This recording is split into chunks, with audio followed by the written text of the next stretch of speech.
I was reading a story yesterday from the New York Enterprise Report, an excellent publication that I read. Uh, well, I get emails from them. Actually, this came in the form of an email yesterday, as opposed to their printed edition, which is published once a month. And I wanted to share these thoughts with you, dialing up your entrepreneurial traits. It was an article, a blog written by Molly Gregor, and she studied a book written by Tony Tjan, Tjan, um, who was co-author of a book called Heart, Smarts, Guts, and Luck, things about entrepreneurship. And particularly if you are, you can be at any age starting a business,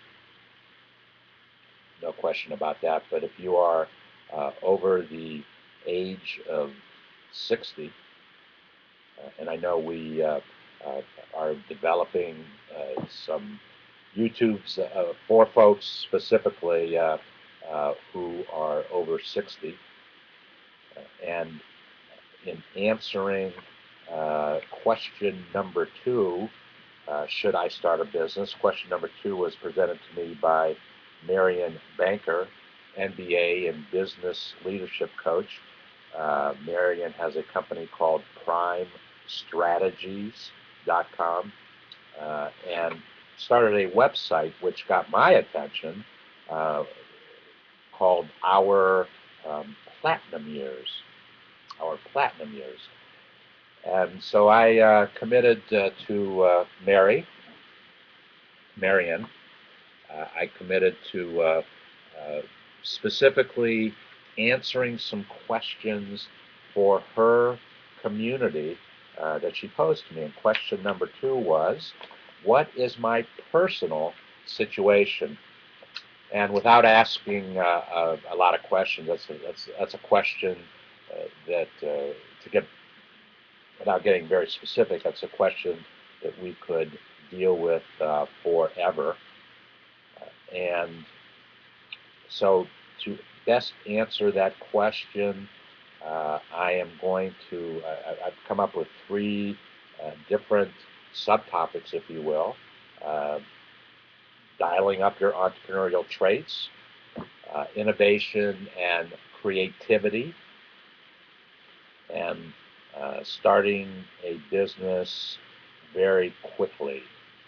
Those are all personal reflections. So, dialing up your entrepreneurial traits. Most entrepreneurs, and I'm quoting from Dialing Up Your Entrepreneurial Traits, written by Molly Gregor. She actually wrote that in early October. And this particular one was actually published in the New York Enterprise Report. And she says, most entrepreneurs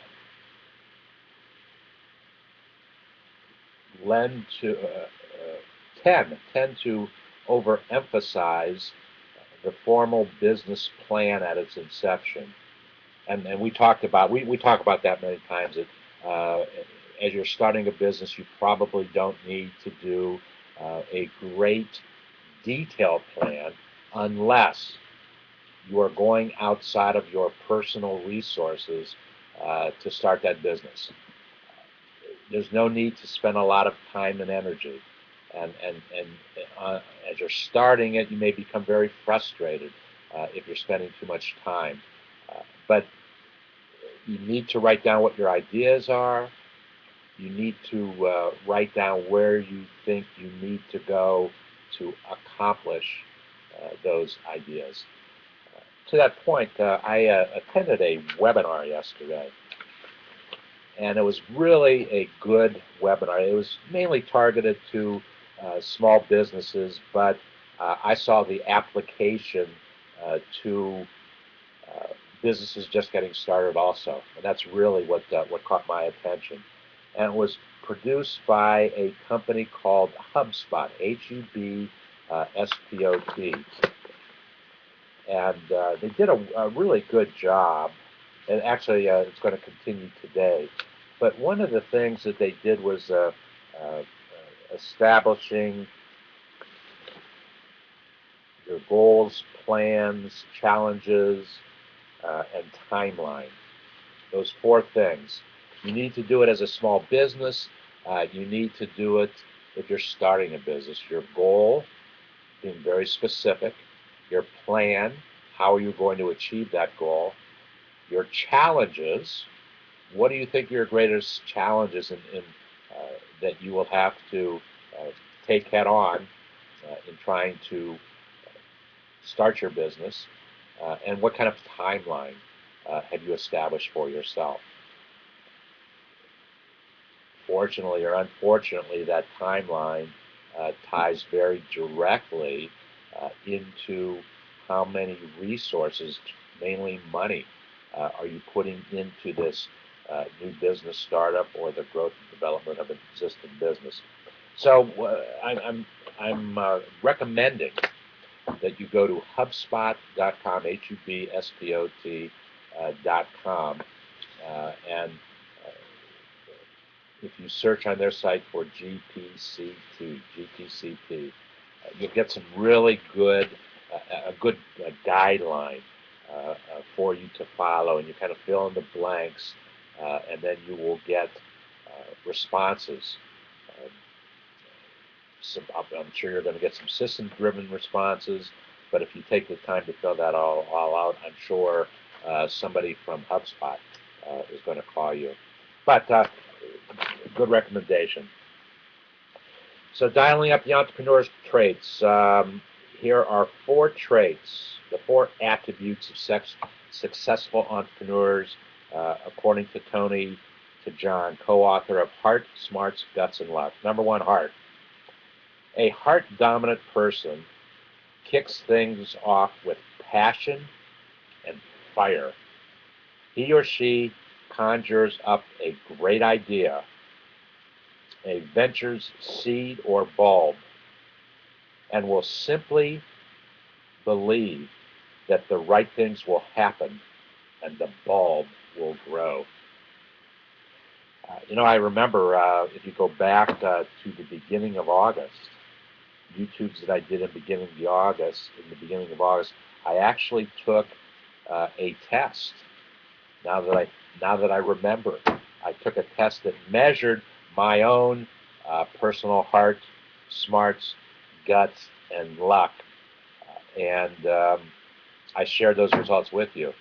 I was actually in Rome at the time, so it happened in the first or second week of August. So if you go back into my YouTube library or back into the community bulletin board where we have posted all of our YouTubes at davidsbarter.com, you can go back and see how I measured up to those four characteristics personally.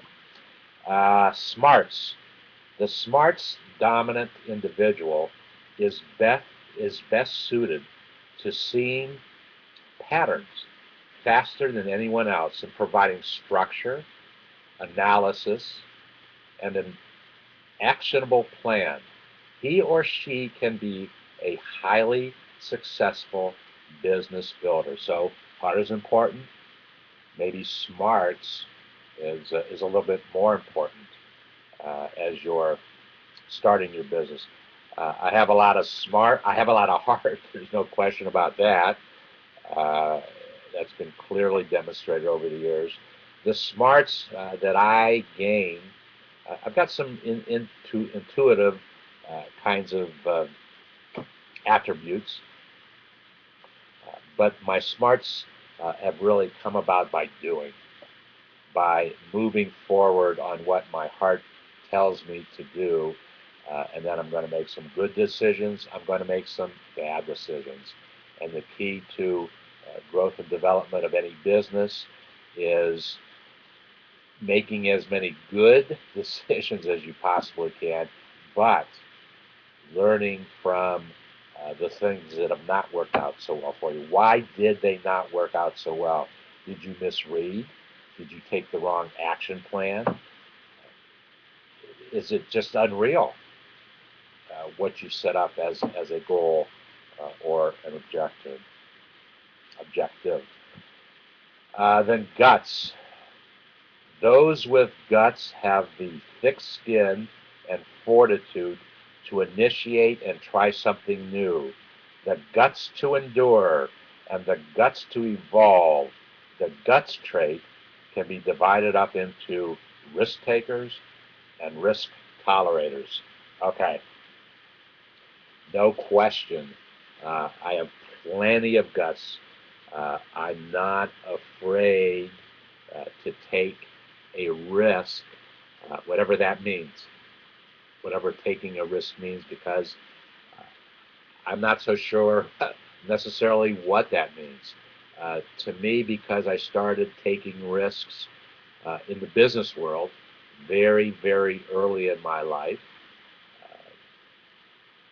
By age 24, I made a major decision, which some would perceive it was a tremendous risk that I took, but I didn't approach it that way.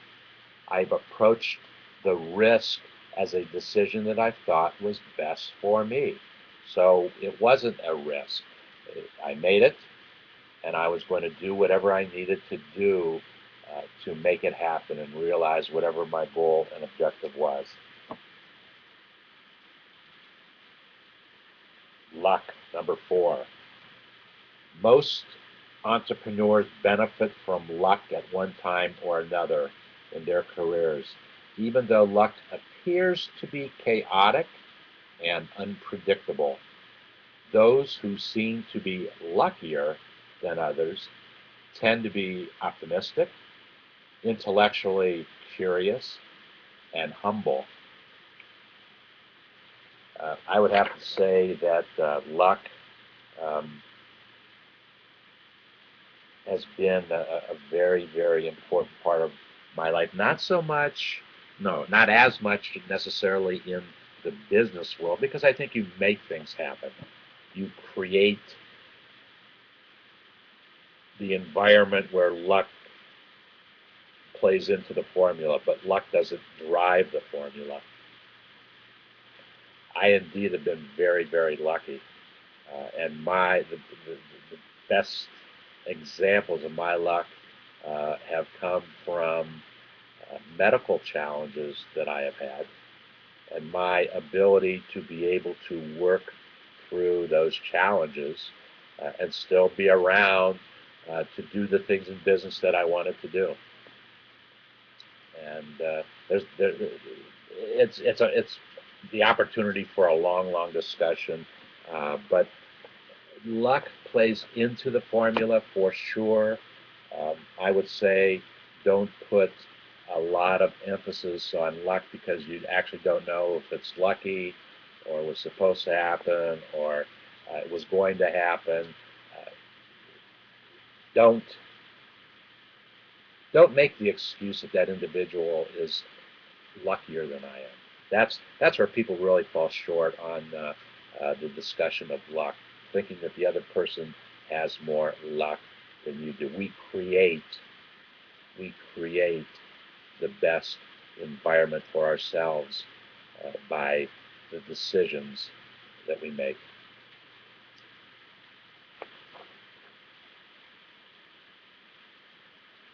Are you born with these traits,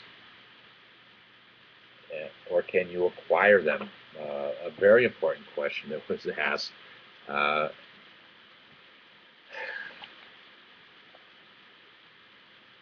well, obviously you're born with a heart,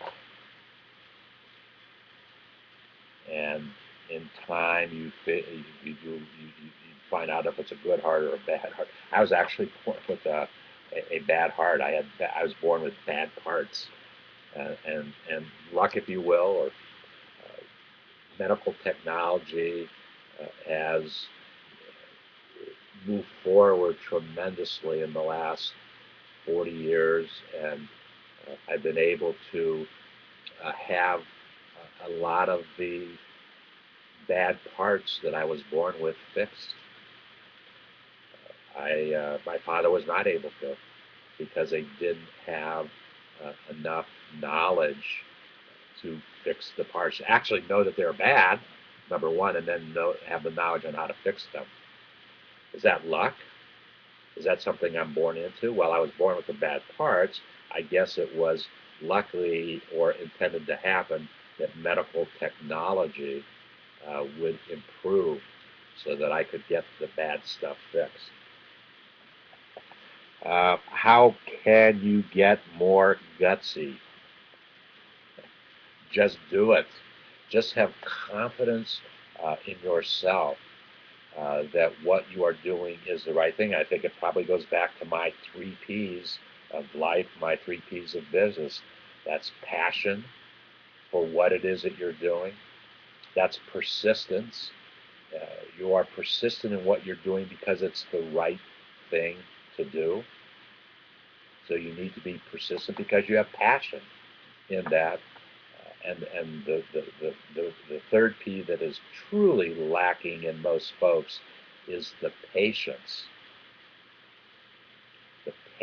that is needed to realize movement forward. It's not going to happen overnight, as in the case of Facebook, which really happened overnight. But Facebook happened because it was the right thing to do, and the individual who was creating the technology, writing the code that connected people. We talked about the Zuck yesterday and his three thoughts about starting a business. We checked back with the YouTube that I did yesterday.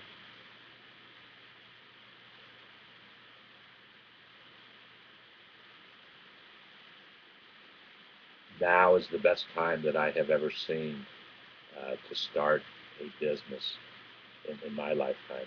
It's the best time because we need it. There's a huge need to start a business. You start a business with the right ideas. You start a business with the right product, the right service. You don't know that they're right until you try it. So you have to get started. And getting started falls back into the 4 characteristics that we just started. Are you driven by your heart, your smarts, your guts, or your luck?